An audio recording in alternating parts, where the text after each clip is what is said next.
Welcome to Forum 360 for a global outlook with a local view. I'm Leslie Unger, your host today.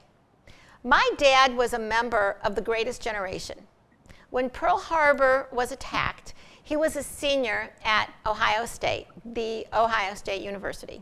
He graduated and went into the not volunteer army. He would tell me in later years that serving in Europe was the high point of his life. Let's fast forward to today's Army, tasked with defending and serving our nation by land, sea, and air. Like you, I am curious about the makeup, the challenges, and the goals of today's enlisted men and women. My dad didn't have a choice to serve. Today's members of the armed forces do so voluntarily. Today, our guests come to us from Fort Riley, Kansas. We have 3 active duty members: Specialist Darnell Hall, Sergeant Tayla Dunn, and Staff Sergeant Ramone Dodson. So I welcome you to our look today at Inside Today's Army. I first am going to start with a disclaimer. Although my dad served, I am not aware of the hierarchy of the military, so if I ask you something and you can't answer it, just please tell me you can't answer it, and we'll just move on to something else, okay? Yes, okay. ma'am. Okay. I'm gonna expect everybody to call me ma'am after today. You do know that, don't you? I call it, in my work as an executive coach, I call it the magic of the why. If we can identify why, we can replicate success. Why does a young man or woman enlist today? I'm going to start with whoever wants to start. Why does someone enlist, or why did you enlist today in today's world? So I joined to get out of the community I was in. I was kind of raised in South Memphis, where it was kind of hard, where I grew up at, and had the wrong influences. My father and my mom kind of pushed me to go into the Army, which is kind of funny when I talk to them about it nowadays. But I feel like it was the best decision I ever made in my life. So that's why I joined, to change the demographic, change my future, change my path. Now, how long have you been in? I've been in 14 years, ma'am. And roughly how many countries have you seen? It's hard to even think about. I've been all over Europe. Been in Iraq, Kuwait, Korea, Poland. I've been somewhere everywhere, man. Wow. Yes. We have. I want to get it right. We have Specialist Darnell Hall. You wanted to weigh in on why you enlisted? Yes, ma'am. The reason why I the reason why I enlisted is because I don't come from anything. When I mean south of the border, I mean south of the border. It's really nothing there at all, but maybe like 2 stoplights, maybe. like a bunch of cornfields, a bunch of firework gazebos everywhere. The nearest city is like 2 hours away, so I don't come from anything at all. Seeing traveling was like the biggest thing for me of joining. And how long have you been in? I've been in for 3.5 years this month. And this, congratulations. And roughly how many countries have you seen? Only been to a couple. The only continent I've been to was Europe. So I've done seen a couple of countries. Yes, ma'am. Well, I'd still say that's a lot more than you would have expected back south of the border, right? Yes, ma'am. Yes, ma'am. Okay. And Sergeant Tayla Dunn. Yes, ma'am. Why did you enlist? The reason why I enlisted was I wanted stability, right? Because I'm from California, you know, things are very expensive, very expensive place to be, right? So I wanted to be able to have a stable job and also support myself financially while also letting the Army pay for my education and certifications and the job experience. So for me, it was a no-brainer. Now, how long have you been serving? I've been in for a little over 5 years now. 5 years. And what are some of the countries that you've seen? Oh man, Romania, Lithuania, Poland, Spain, Germany, like I can go on. I think I've been to 8 or 9 countries so far. Now, when you first decided to enlist, and I'm asking Sergeant Dunn, but anyone can join in, do you remember what kind of response you got from either family or friends when you said you were enlisting in the United States Army? Yes, my mother swore I was going straight to war and I wasn't gonna make it, and she begged me not to join. And my dad was like, absolutely, like I hope you deploy immediately. And so it was like 2 completely different extremes for my responses. So it was Now, very interesting. Were you the first one in your immediate family to enlist? No, so my grandpa was a Marine. He retired as a gunnery sergeant, I believe. So I was the second person actually in the family to go, and join. Okay, and anyone else want to weigh in on what family or friends might have thought when you said, I'm going to the Army? All my friends thought I was crazy. My mom, she was scared at first until my dad eased her mind because he served in the Air Force. And after that, I was good to go. The only thing I had to reassure my mom is I was okay was when I was in Iraq. I had to try to keep her calm, keep her nerves calm. But other than that, after my first deployment, she was good to go. Hmm. And some of the friends that thought you were crazy, do you know where they are now? Oh, they're so happy I made the decision that I made because I'm seeing countries that they never thought to see. Some of them only travel from state to state. They're saying you're doing this internationally. That's crazy. Mm-hmm. So they're pretty happy for me. And Specialist Hall, do you remember what friends or family thought? Yes, ma'am. Some of my friends kind of seen it coming because, granted, I was in ROTC in high school. I was trying to stay out of trouble. But my friends was like, "Oh, we seen you going inside of the Army or any branch because you're real cool in high school," which was crazy. My mom's, she didn't want me to go. She was real big on not me going at all until my 3 uncles. Yeah, my 3 uncles had told her it was gonna be fine because I have all 3 of them was in the military. One was in the Marines, one was in 82nd, and the other one was a submarine specialist in the Navy. Now, is it true that you have to make your beds so tightly that a coin will bounce? Is that true? That is true. Yes? During the basic training AIT phase, when you're first initially joining the military, yes, that's so true. Or your bed will get flipped. Yep. Yeah. Or your bed will get flipped. And what about like shining your boots? Like, is it true like they have to like look good all the time? Well, not the boots, but the ASU shoes. Yes, ma'am. Okay. Got that. Now, my dad, as I said, he considered it the high point of his life to have served during World War II. But he talked about the men he served with, the diversity, the American Indian, as well as the guy from the Deep South, and others like him that had finished college before answering the draft. What would you say about the diversity in the Army today as far as the economic diversity of those who enlist, perhaps the educational diversity, the regional differences? What would you say about the diversity since we're not drafting today?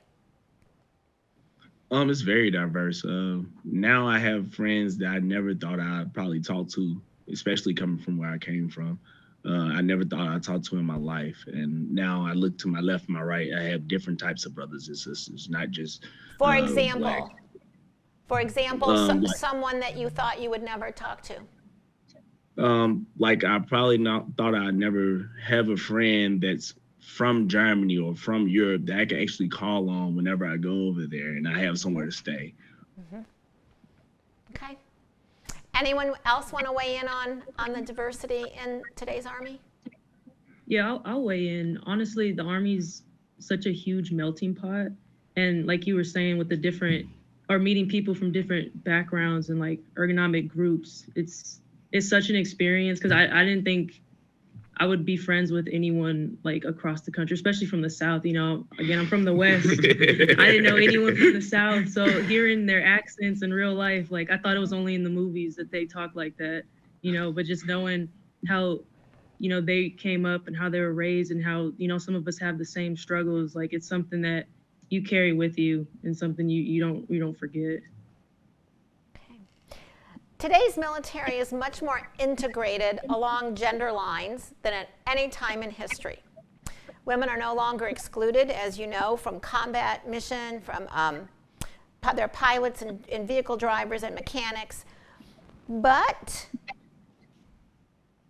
why do we hear about the struggles of women in the Army? Why do we hear that 1 in 4 active duty female military personnel will be sexually assaulted? Can you guys comment on at all about women in the Army? Go ahead. I was gonna say, I guess I can go. Why do we hear that? Yeah. Honestly, I want to say because it's true, but I could also say the same thing with being outside of the Army. You know, I don't know about the 1 in 4 statistics exactly, but the same risk that you have of being sexually assaulted within the Army, again, same thing on the outside. It's about, you know, being aware of your surroundings, you know, making sure you're protected, right? And just being smart. So that's what I feel. Okay. Anybody else want to weigh in? She couldn't have said it any better. You're putting yourself in this position. You kind of got to be aware of your surroundings nowadays. You can actually be anywhere in or out the military. It's the same thing is going to happen everywhere. You just have to be aware of your surroundings. Now, one thing. I also wanted to, yes. Sorry, I just wanted to add too, like, it's not just the women that are at risk of that. And I know a lot of people like to put a lot on, oh, you know, just women are going through this, but males are 100% going through the same things as well. Really? So, yes. That's in and out the military now. Okay. Would you say that, of course, even outside the military, everyone that commits a crime is not punished? We know that. But would you say that, you know, you feel good about accountability? Are people held accountable as best they can be? Can you revert that question, ma'am? For any cases of sexual assault, would you say that people are held accountable as much as possible? Well, as much as possibly, yes, as much as possible, yes, ma'am. Okay. Now, one question I'm curious about. The Department of Defense administers 17 different vaccines for the prevention of infectious diseases among military personnel. Amid much political drama, the Pentagon dropped the COVID vaccine requirement in January. So I'm curious, you guys get vaccinated for so many things. Why was there pushback about this one? Can you answer for anyone else? We can't answer that. We can't answer that one. Okay. I totally respect that.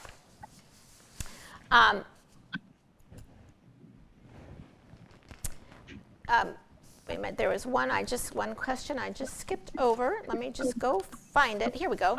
Okay. Now, you may not be able to answer about this one either, okay, but I got to ask it.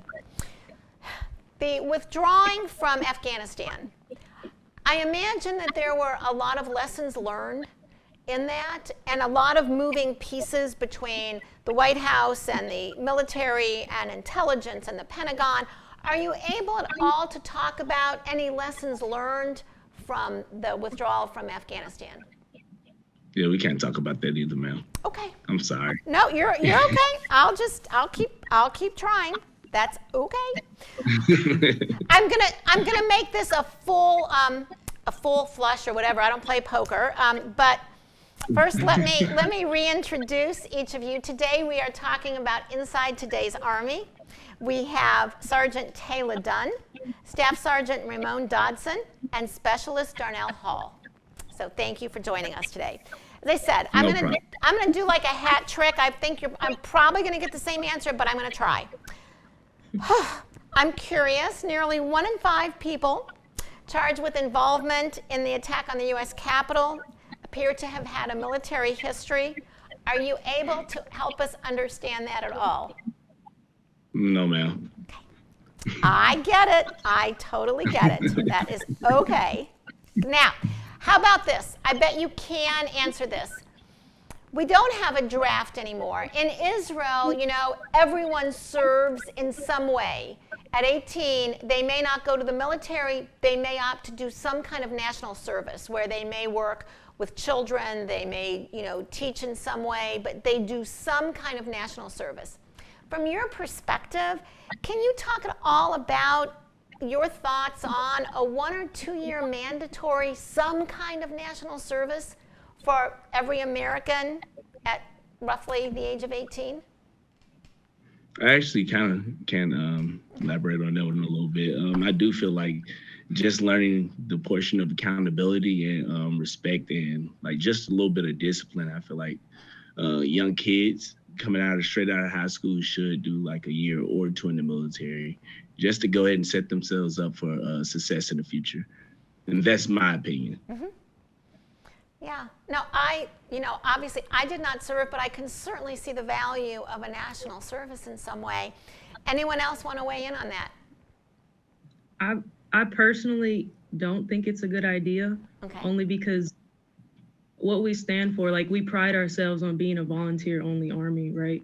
And I feel like certain individuals that are forced to join, they might not take as much from the Army. They might not take as much pride in serving.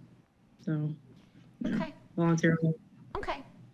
Now, this question may be difficult, not for the same reasons, but just because you guys are all young and you know you're all very fit and healthy. But as an executive coach, I had a client a few years ago who was enlisted, and he was nearing the end of 20 years. And he said it got harder and harder to stay in shape the more injuries that he got. But you're judged by staying in shape your entire career. So can you talk to us at all? Maybe we might be couch potatoes. Can you talk about, your commitment to physical fitness? Can you talk about its importance or its role for you? Basically, I'm just trying to add extra years on my life, man. And that's how I feel about physical fitness. It's a personal choice if you want to be physically fit or not. But I just want to add more years on my life. I try to watch what I eat and just stay dedicated to that. These joints don't move the same. It's like a car. If you leave it sitting too long, that car is going to mess up. So I feel like you should get out and move around a little bit and just keep yourself in shape. Stay physically fit. Now, do you have requirements of I don't know, how many miles a week you run or how many sit-ups? Is it just personal goals or do you have any requirements? It's personal goals. PT is an individual sport. So if you want to be good in PT, you actually have to take the time out to do it on your own. Maybe your unit kind of implement certain things that you do for PT or to stay physically fit or physical training, but it's still an individual event, man. Let's go back to boot camp. In the movies, or at least World War II kind of movies, boot camp is, this hot and hard, time. Can you take us back to each of you in your boot camp and what it was like or what you learned in it? Since you was the latest one to come out of boot camp, let's go through your... Specialist Hall, where was your boot camp? My basic training, my boot camp was in Fort Benning, Georgia. In what time of year? It was summertime, yes, ma'am. So it was a hot time of year? Yes, ma'am. And can you give us an idea, for those that will never be at basic training, can you give us an idea of what it was like? Well, for me, I'm in a combat MOS, so I'm a 19 Delta. So every combat MOS gets sent to Fort Benning in Georgia. If you're an infantryman, you're a tanker, you're a scout, That's the only 3 that I know of. I don't think cannon crew members go, but for me, for my basic training, I'm really, I don't want to sound it was easy to me because coming into basic training, I was already physically fit, but them breaking you down and building you back up to the person them breaking you down from a civilian to them building you back up to a soldier was a lot. It was really meant a lot. And now so you're saying that was hard, that's harder mentally than physically? Yes, ma'am. Okay. Well, for me personally, it was harder mentally than physically. But you had the ROTC under your belt. Yes, ma'am. So I kind of already came in to the Army, to the recruiting station already kind of disciplined. Yes, ma'am. Okay. But I could say basic training isn't like how the movie portrays, like how the drill sergeants is always yelling in your face. Yes. And them telling you, oh yeah, this is a smoke session, this, that, and the third. It's not really how it portrays, how it's supposed, like the movie isn't how it portrays it at all. Okay, that's good to know. Anyone else want to weigh in on their basic training? Like you said, it's a mental game. You get through the mental phase, the first 2 weeks, they're trying to break you down, get you out of all those habits that you're used to as a civilian. And after that, it's pretty easy once you get used to it. Like the first 4 weeks, kind of hard, strenuous, but you get used to it. And now, does anybody like fail and leave in the first few weeks? Yes, ma'am. Yes. That is an option, that they can not make it. Okay. And Tayla, your experience with basic training? Huge culture shock. There's a lot of moving pieces. I was not used to, again, I keep talking about how, I'm from Cali. It's very low speed over there. Everyone's chilling, going with the flow. But then at basic training, it's like, go, go, go, now. And I'm just like, what?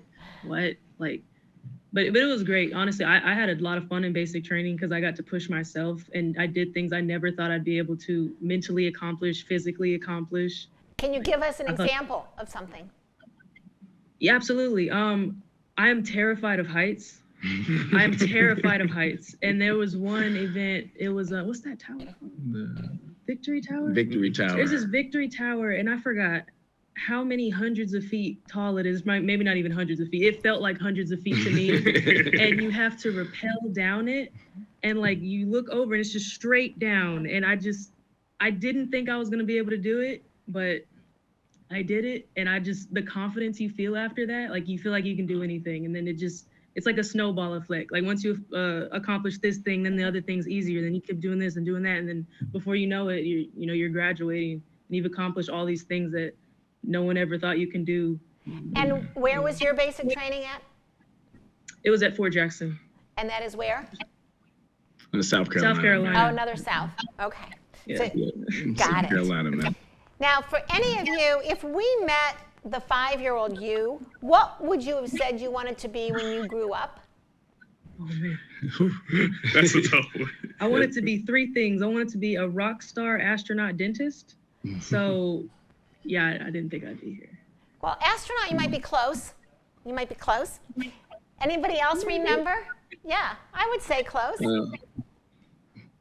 Yeah, mine was crazy. I wanted to play basketball, but yeah, I just never took the time to train like I was supposed to. I was in school and I said I wanted to be a Power Ranger. It was so funny. The funniest. Pretty close. Kinda. In 1 or 2 words, I'm going to ask each of you, if you want to chime in, what gives you hope? With all that you see and all that you've been through so far, what gives you hope? Being an example for my family. Having a niece, nephew, and great nephew that looks up to me. My mother, my sister. Just being an example and just being that person that they all can look up to and being there for them, that gives me hope now. What is one thing that would surprise us about today's Army?